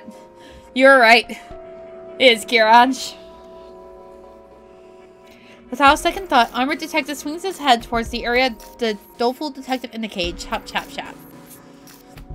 Sometimes Doleful's warning comes too late, and Armor runs into wire, but even then, it never leaves a mark. We continue safely through the darkness. Until, based on a signal, the tracker stopped 5 meters ahead. It would seem we arrived at the sign where the knife is used. We finally make it to the end of the tunnel with 0 injuries, save for the Doleful Detective, of course. And there goes my outlook. Sniffy Whiffy is parked right in front of a steel door, which means the blade knife we found earlier must have been used right behind it. I hate to ask, Armor. Would you mind taking points? No need to apologize, Sir Workaholic. My armor is fixed for the very moments when I must forge such paths. And yet, Armored Detective looks tense as he cautiously touches the doorknob. Oh, I don't like this. This is a choice, isn't it? Goosebumps ripple down across my body. Deep down, I get the overwhelming urge to scream, "Don't open it." It's as if my mind somehow knows that what we're about to see is truly horrific. I have an extremely bad feeling about this. I shall open the door on the count of 3. 1, 2... The doorknob makes a click as it turns. My heart rate leaps, but I can't bring myself to look away. 3! Oh, there is no choice. Never mind. A blinding light flashes as the door opens, forcing me to avert my eyes. On top of that, a metallic stench envelops me. The way it sticks to my throat makes me cough. Oh, that means someone said. However, none of the other detectives show even a hint of fear as they proceed behind the door. Flashbang! I hurried to follow them, but at the moment... Doleful detective's cry echoes out. I step into the room. First thing I see is the ground dyed in crimson. The red spreads across so much to the floor that at first I mistake it for a carpet pattern. But there's no way that's the case. Despite my hateful disbelief, the smell filling the air tells me that this is blood. Quite the bloodbath. Yep. I'm not even surprised at this point. With each breath, the metallic stench fills my lungs, my stomach, my whole body. I'm assailed by an overwhelming urge to vomit. If I lose focus for even a moment, I know I will wind up spilling my guts out. Upon closer inspection, I notice something floating in the ocean of gore. It's large, and it reminds me of a caterpillar. 4 other long, thin objects surround it. In a way, they resemble a quartet of lifeboats, all rowing in different directions away from the sinking ship. But in truth, they're human limbs, scattered about across the floor. Before us is a scene devoid of life. A man whose name I don't know gazes at me, his head half submerged in a sanguine sea. My eyes are transfixed as I stand there in a daze. There's a biting chill as the temperature has dropped by quite a few degrees. My legs and hands tremble. I can barely stand. Every ounce of strength leaves my body, which no longer feels like my own. I muster up all the willpower I can, only to topple over on the spot. Is this all just a bad dream? Worst crime scene, huh? I know it's hard to take in. Try not to look away. Without any concern to spare for me, Workaholic walks toward the pool of blood. Tofu, armored, head back up and stretch the other 3 detectives. After that, I'd like you to ask the chief to come to the manor. He sums up the heart of the matter in a low voice. It's a homicide. Someone has— What the fuck?! Senior detective. Wait! I had a feeling, but one is actually senior detective? Wait, what? Regardless of how detached he remains while objectively seeing the flags, it doesn't change the reality we're facing. Grants was sus, but not that sus! Oh fuck! I didn't even think he would die this early! A middle-aged man's corpse lies dismembered. His limbs strewn across the room we stand in. Red herring the whole time. For the first time in my life, I'm confronted with the murder scene.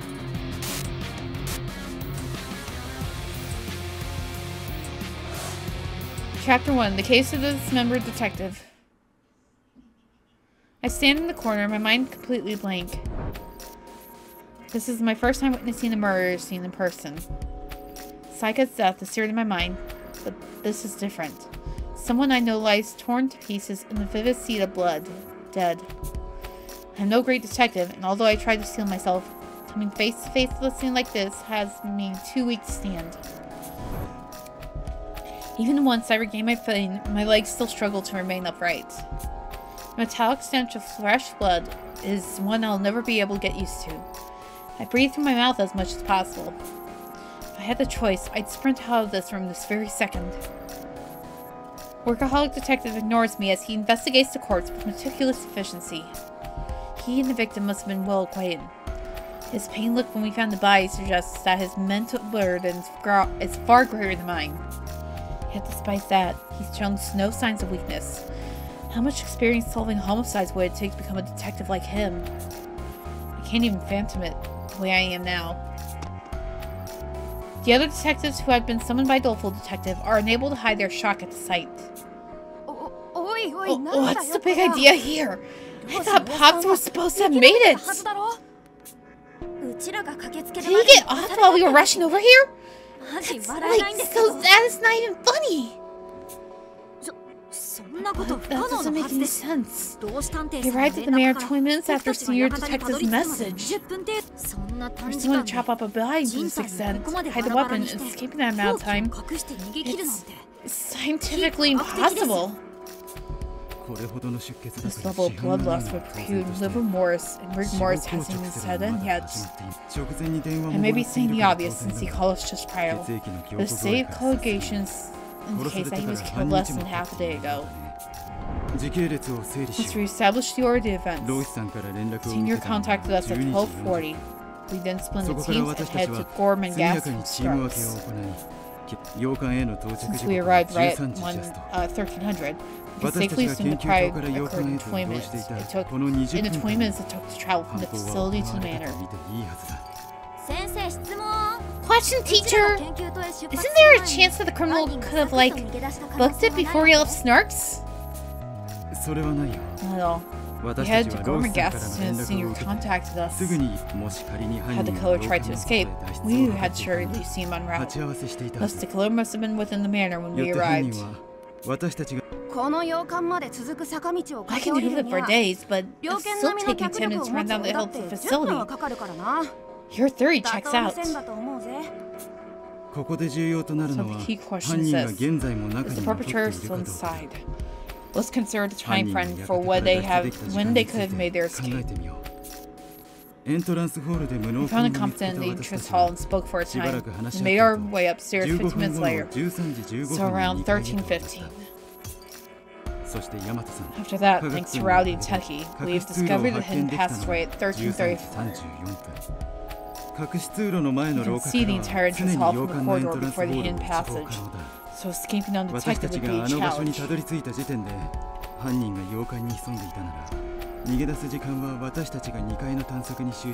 the killer was in the manor, their only chance to escape would be the 20 minutes we spent investigating the second floor.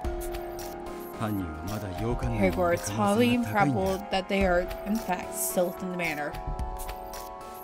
Wouldn't 20 minutes be more than enough time to slip away? You couldn't make it outside easily enough, but the real problem comes after the fact. There's only one path from here to Snarks, and there's no way to hide. The jig would be up if you were seen from a window. It simply isn't realistic. Exactly. I actually made a point checking the whip windows, but I didn't see anything or anyone suspicious. Hold up! No one's in the entrance hall right now! Isn't that, kind of sketch? Like, they could totally escape wherever, whenever! That's perfectly alright. The chief is hiding over in Snarks as we speak. If the killer tries to flee now, they're starting to get caught before they make it down the mountain path. Which means the foul slayer needs to lurk within these halls. Alright then! In that case, let's head back up on double. It's time for a good old-fashioned manor moose hunt. Mouse hunt. Just a moment. There's a more viable method than just hanging out in the manor. Hiding out in the manor all of this time. Workaholic points directly at me, drawing the focus of the other detectives. Incompetent. If you're the killer, then there should be no issue regarding timing. It would all be entirely feasible. Wait, what? Huh? My voice cracks as I'm caught completely off guard. Me? The killer? How does that make any sense? It's simple. All you need to do is hack up the senior and lying in the entrance hall faking unconsciousness. Easily done in 20 minutes. The culprit was unable to escape the manor. We can only assume that said culprit is you. What are you saying? There's no way I could chop someone apart in 20 minutes. Not to mention all the wires that were set along the underground passage. How would I have gotten past those? I raised my voice in protest without thinking. Even with Armor and Dolpul's help, getting through that passage took 5 minutes. It's hard to imagine anyone like me, with no special traits, making it through so quickly. Wow, there's the real conundrum. I figure you used our third trick. At any rate, I doubt it's necessarily impossible. What do you mean?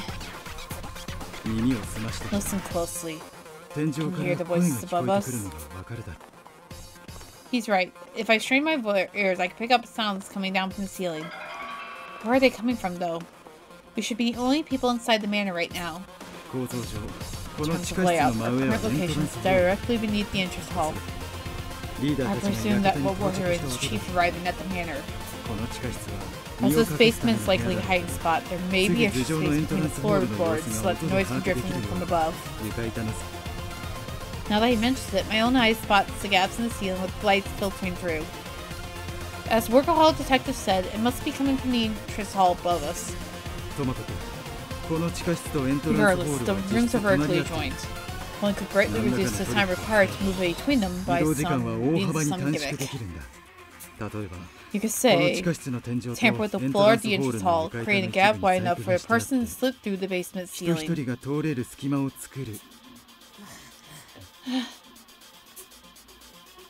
Workaholic's relentless reasoning leaves me overwhelmed. Even if there is a gap, there's no way someone my size could fit through it. Still, he's right about one thing. The entrance hall and the basement are awfully close together. How can I possibly clear my name now that we know it's possible to move between them?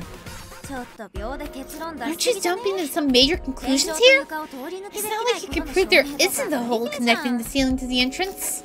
The whole probable diabolical bit, it's just blamed into a corner. Like, talk about a total mood killer. Hey, downtown has the right idea. So long as such gimmick remains hidden, accusations out of the question. Perchance my plasma knuckles, capable of winning a battle, can make such a hole. But still. Punch hole wouldn't close back up anyway. First things first, is it even possible to dismember an adult male to this extent within 20 minutes? Even if the killer themselves is male, they would need an extremely deft hand at amputation to pull off something so difficult. Not like you need to skin them and bleed them out. Any hunter could do it. Oh, it would have been snapped if I was a cook. So it's safe to assume you're the culprit then?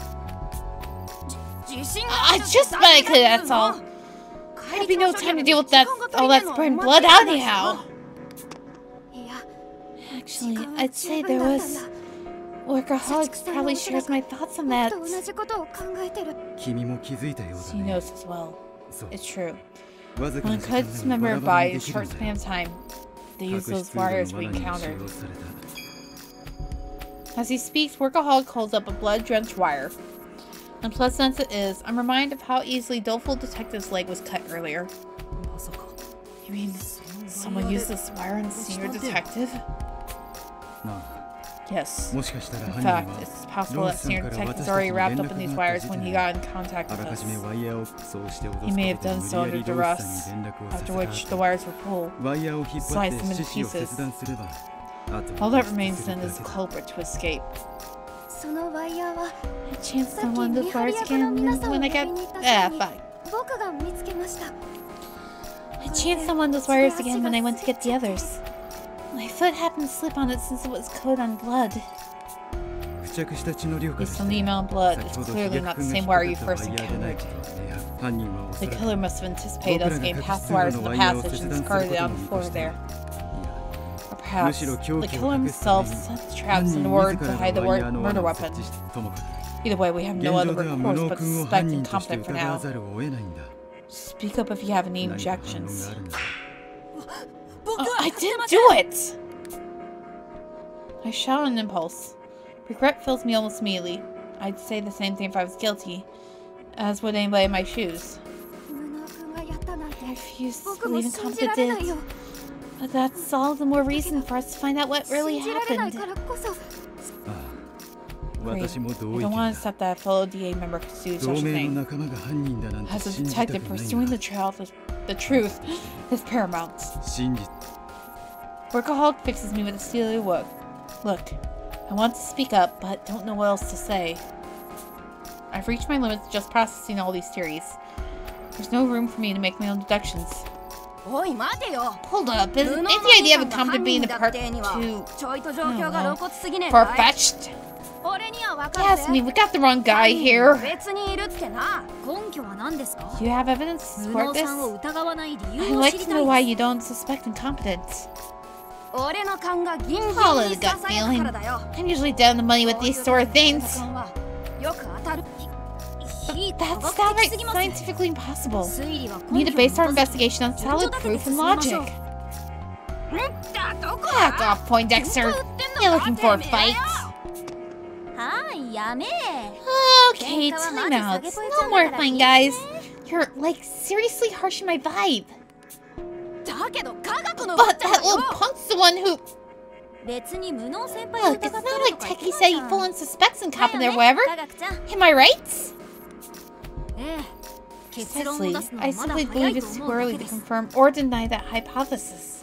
We can't rule out either conclusion yet. The culprit could have fled, but they could also still be inside the building.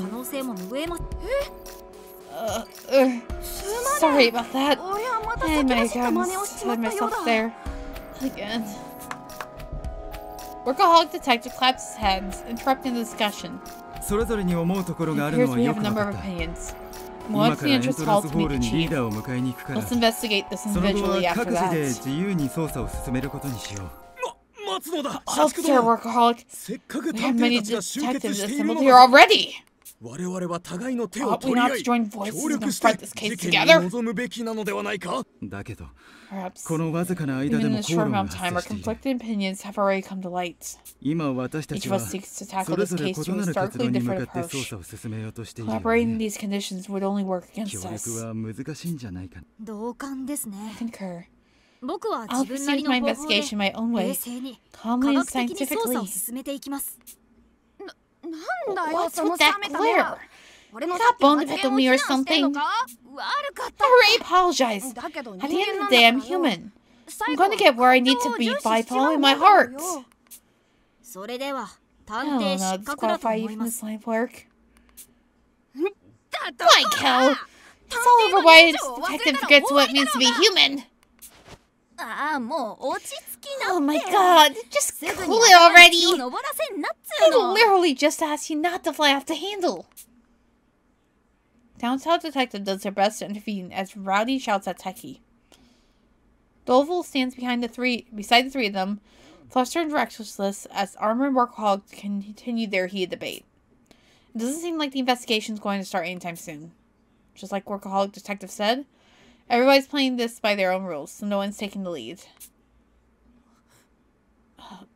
Everyone? I want to suggest we all work together, but the words die in my throat. There's no way I could be so bold when I'm the prime suspect. I know that, and yet I feel like I need to say something. My fist clenches. Unlike me, each of the detectives here has their own talents and strengths. It's my incompetence that really drives home how amazing they are. But that's exactly why I need to speak up now. Now's not the time for arguing, would you say? I chime in, but my voice comes out so softly that no one hears me. Together, these detectives could solve any case, and yet here they are arguing. That angers me far more than being a suspect. I failed to save someone again, even though Senior Detective was so close by. What's the point of being a detective? If all I could sit around and watch these things happen. My self-loathing mounts as I listen to them bicker amongst each other. My position in this situation doesn't matter. What happens to me isn't as important as getting these detectives to work as a team. Everyone, please listen! The other detectives turn around to face me. Naturally, they all look rather dubious. I falter for a moment, but desperately push on. I know a lot of you suspect me. That's fine. There's a lot to suspect, and I understand that. But can't you all at least try to cooperate? Cooperate? That's a tall order. Our personal modes of investigation are wholly compatible. I'm always down for a collab.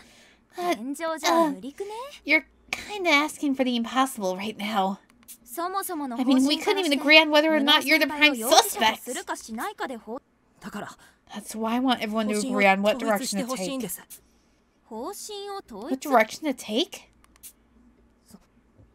That's right. Although I'm too tense to make out a proper response, I force my voice out, trying to be as bold as I give the detectives my suggestion. Proceed with your investigation under the assumption I did it.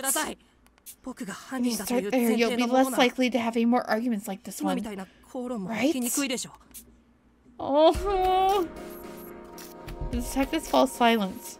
Maybe telling them to suspect me was too brazen of a move after all. Is your head screwed run or something? After all the effort we spent defending you, you have the guts to have to be the suspect? Have you lost your goddamn marbles? I beseech you not to give up your incompetence. What has become of your resolve? I'm not giving up. It's not that I want to be the main suspect here. I'd be even worse if the investigation stalled out because of me. It's taking my safety on your reasoning. Okay, I think I... Oh, no.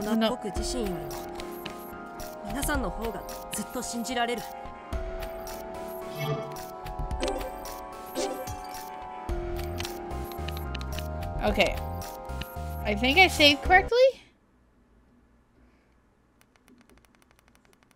Let me make sure, because I'm getting really tired, so...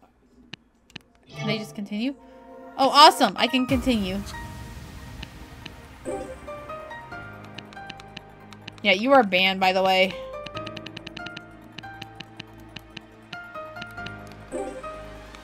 Oh, there's actually skits. That's kind of cool.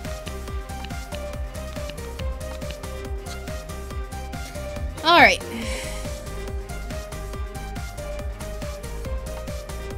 Oh, not meaning to do spray ball.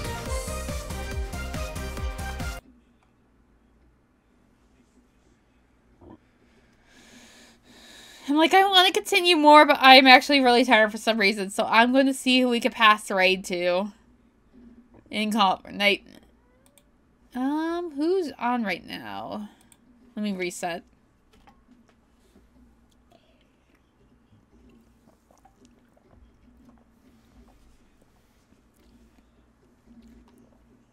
No, I'm sorry. I'm actually kind of tired. I'm with my new schedule, I haven't been up as late as I used to be, so I have been really tired today, so I think it's my fault.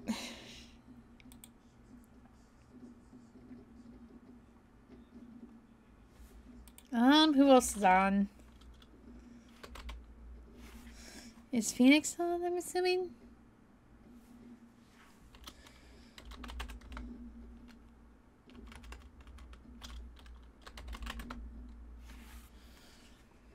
Yeah, he's on. Oh, no. Yep, Phoenix is on. So we're going to send to Phoenix Flame VA, who is doing Overwatch right now. Tell Sleep to fuck off. I wish. Unfortunately, sleep is way too important. Alright. I promise we will continue this later. I'm going to have a date with my bed. I'll see y'all later. Bye!